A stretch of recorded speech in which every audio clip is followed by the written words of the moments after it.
Today let us go a little step further. Last time हमने क्या पढ़ा था? बोर्स थियरी पढ़ा था, है ना? तो आज हम उसका रिजल्ट्स पढ़ते हैं कि ये सब पढ़ के हमको क्या क्या समझ में आया कि ये बोर का थियरी से क्या क्या हम समझ पाए. That is the result of bourse theory. तो बोर का थियरी क्या है पहले थोड़ा सा देख लेते हैं. बोर ने कहा था कि जो न्यूक्लियस है, न्यूक्लियस तो रुदरफोर्ड ने डिस्कवर कर ही लिया था. सो जो न्यूक्लियस है उसके बगल में there are concentric circular orbits. क्या है? Concentric circular orbits. Concentric circular orbits. अच्छा, सबसे पहले मैं बोल देती हूँ, आप लोग सब एक पेन एंड एक नोटबुक या पेज लेके बैठ जाओ, लिखो. जो जो सुन रहे हो ना लिखो, और वो थिंग्स आप अपने मन में 2-3 बार बोलो तो आपको थरो हो जाएगा. Okay. So concentric circular orbit, Bohr के हिसाब से न्यूक्लियस के बगल में there are concentric circular orbit. सब सवाल ये कि कॉन्सेंट्रिक होता क्या है? कॉन्सेंट्रिक मीन सारे सर्कल के सेंटर सेम है. Okay, so they have a common center. So they are concentric circular orbits. और बोर ने ये ऑर्बिट्स को नाम क्या दिया? ये ऑर्बिट्स को नाम दिया स्टेशनरी स्टेट. क्या नाम दिया है? Stationery state. अब स्टेशनरी स्टेट का मतलब क्या है?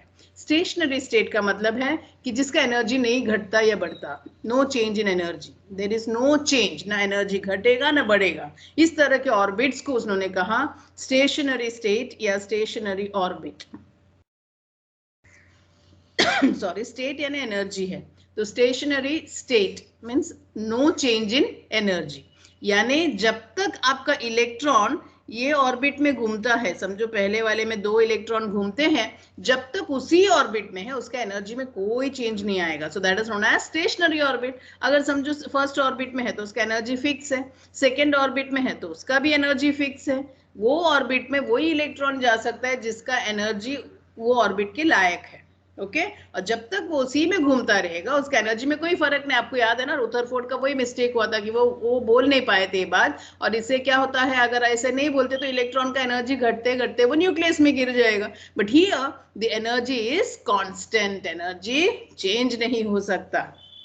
Okay. So that is what is meant by stationery orbit और स्टेशनरी स्टेट.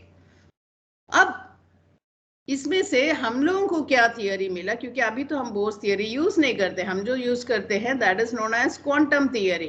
तो क्वांटम थियरी में बोर का क्या योगदान है? What is his contribution?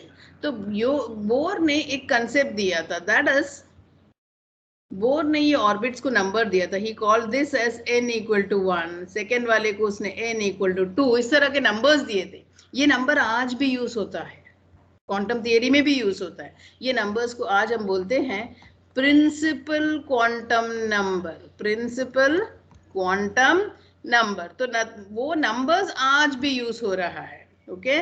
So n = 1 is principal quantum number, n = 2 is a principal quantum number. So Bohr's theory से हम principal quantum number समझ गए.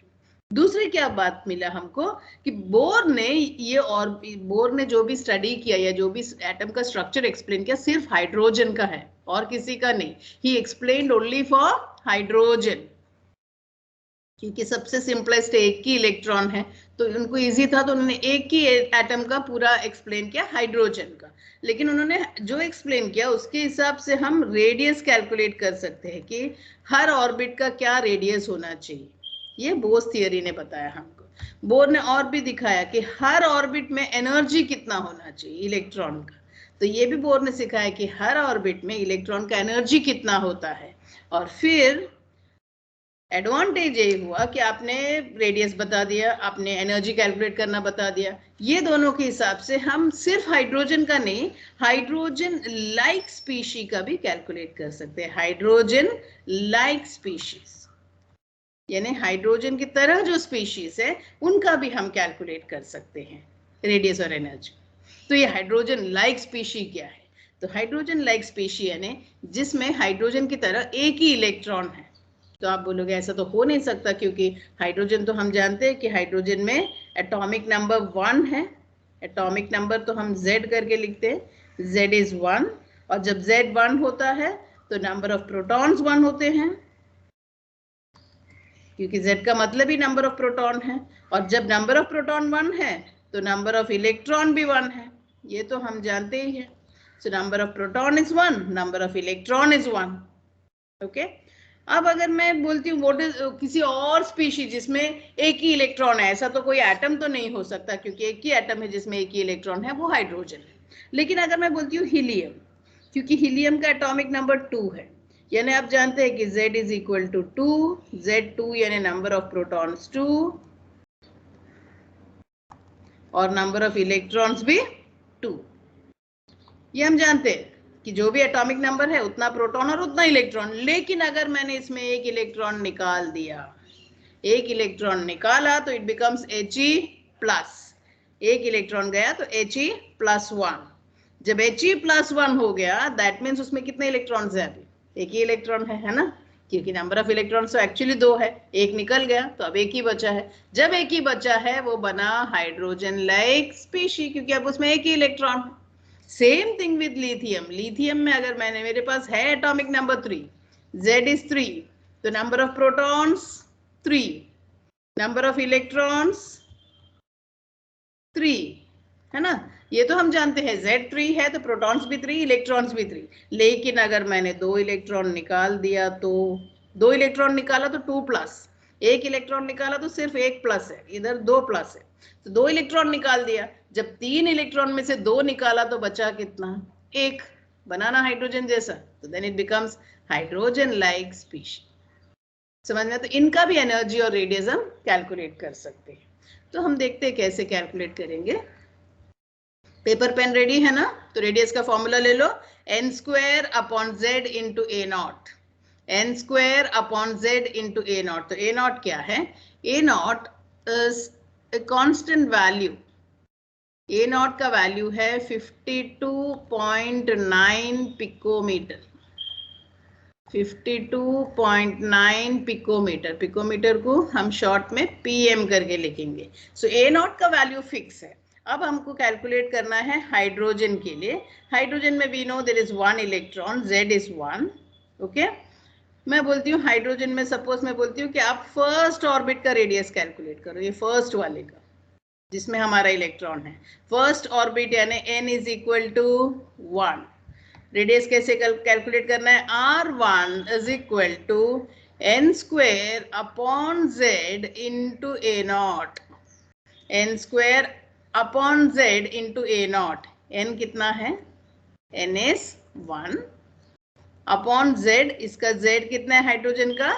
1 इंटू ए नॉट 52.9 पिकोमीटर। तो फर्स्ट ऑर्बिट का रेडियस आपको मिल गया, इट इज 52.9 पिकोमीटर।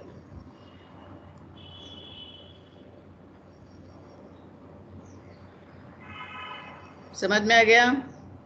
अब हम एक हाइड्रोजन लाइक स्पीशी का देखते हैं। हाइड्रोजन लाइक स्पीशी, सपोज मैं He प्लस लेती हूँ, He प्लस में एक ही इलेक्ट्रॉन है तो वो हाइड्रोजन लाइक स्पीशी है, उसका एटॉमिक नंबर है 2। Okay, Z is 2।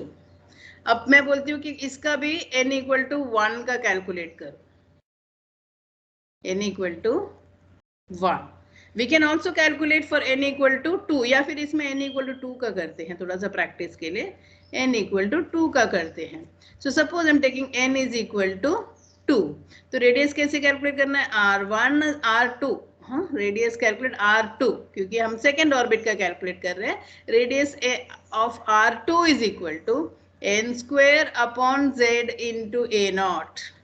अभी n यहाँ 2 है क्योंकि सेकेंड ऑर्बिट का रेडियस का n is 2, so 2 square upon उसका कितना है z वैल्यू 2 इंटू 52.9, तो ये हुआ 4 अपॉन 2 इंटू 52.9। ये कैलकुलेट करो, कट हो गया, 2 9s are 18, so I think it's 105.8 picometre. समझ में आ गया कैसे सेकेंड ऑर्बिट का रेडियस कैलकुलेट करना है? आपको सिर्फ वैल्यूज फॉर्मूला में सब्स्टिट्यूट करने हैं। सेकेंड ऑर्बिट है तो n इज 2, तो n की जगह में क्या डालेंगे? 2। z तो उसका एटॉमिक नंबर है जो आपको डालना है, into A not that is 52.9। अब समझो मैं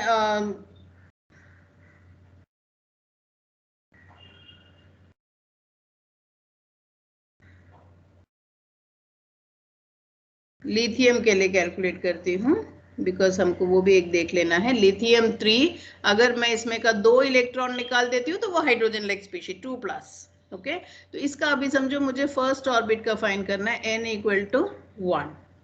तो फॉर्मूला क्या है, R1 इज इक्वल टू, बोलो, n square upon z into A0। n कितना है 1, इसका z कितना है 3, सो 1 square upon 3 into 52.9।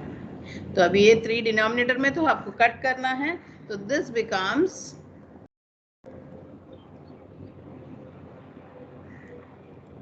17.633 picometre. I hope आपको ये समझ में आ गया हो। ये काफी इजी है, कैसे आपको सिर्फ फॉर्मूला यूज याद रखना है, that is n square upon z into A0, n square upon z into A0, और फिर वहां n का वैल्यू और z का वैल्यू सब्स्टिट्यूट करके कैलकुलेट करना है। ओके फाइन, अब हम देखते हैं। तो हमको रेडियस तो कैलकुलेट करने आ गया for hydrogen and hydrogen like species. अभी हम एनर्जी कैलकुलेट करते हैं। तो आपको पॉज करके अगर चाहिए तो आप खुद होके कैलकुलेट करो और देखो वैल्यू सही आ रहा है, नहीं आ रहा है तो देखो क्यों नहीं आ रहा है। ओके, अब एनर्जी का फॉर्मूला देखो, -RH into Z square upon n square. तो सारा केल तो z और n पे ही है, ये एक कांस्टेंट है RH। RH को हम बोलते हैं Rydberg constant, Rydberg constant, Rydberg constant, और इसका वैल्यू है 2.18 इंटू 10⁻⁻18 जूल्स। ओके, जूल्स तो हमको फॉर्मूला में हमने इधर डाल दिया है। सो 2.18 into 10⁻⁻18, this is Rydberg's constant. Okay, 2.18 into 10⁻⁻18, it's a constant, तो इसको कोई यूनिट नहीं चाहिए। 2.18 इंटू 10⁻⁻18। ओके, तो अगर मैं बोलती हूँ ये मेरा हाइड्रोजन एटम है, ये मेरा हाइड्रोजन एटम है, न्यूक्लियस, और इसमें एक इलेक्ट्रॉन है, और मैं आपको बोलती हूँ कि इसका भी एनर्जी कैलकुलेट करो, ये ऑर्बिट का एनर्जी कैलकुलेट करो फटाफट।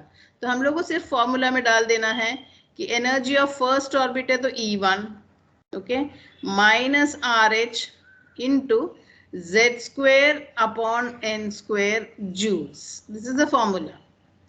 एनर्जी का फॉर्मूला क्या है, -RH into Z square upon n square joules. अब फर्स्ट ऑर्बिट का कैलकुलेट करना है, एनर्जी ऑफ फर्स्ट ऑर्बिट यानी n is equal to 1, so हम लोग फॉर्मूला डालते हैं -RH, E1 is equal to -RH into Z square, hydrogen का z भी 1 है, n भी 1 यहाँ पे, सो दोनों का square, this many joules, that means -2.18, minus लेना है बिकॉज RH तो पॉजिटिव है, 2.18 इंटू 10⁻⁻18, लेकिन फॉर्मूला में -RH है, इसलिए -2.18 into 10⁻⁻18, 1 upon 1 is 1, so this is the answer, this many joules.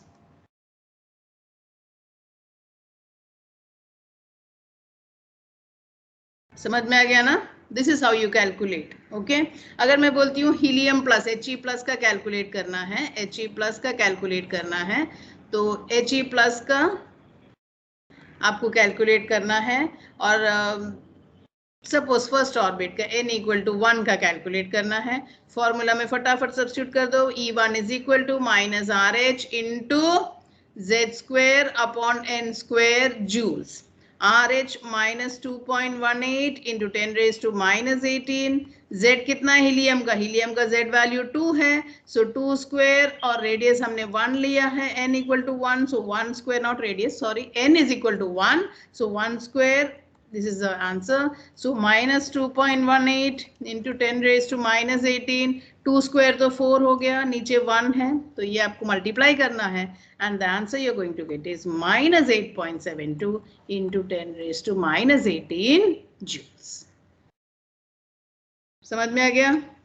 तो आपको सिर्फ फॉर्मूला में सब्स्टिट्यूट करना है, that is -RH Z square upon n square, यहाँ जेड स्क्वायर ऊपर आ रहा है, प्रीवियस रेडियस में n square upon Z, n square upon Z था, यहाँ पे Z square upon n square.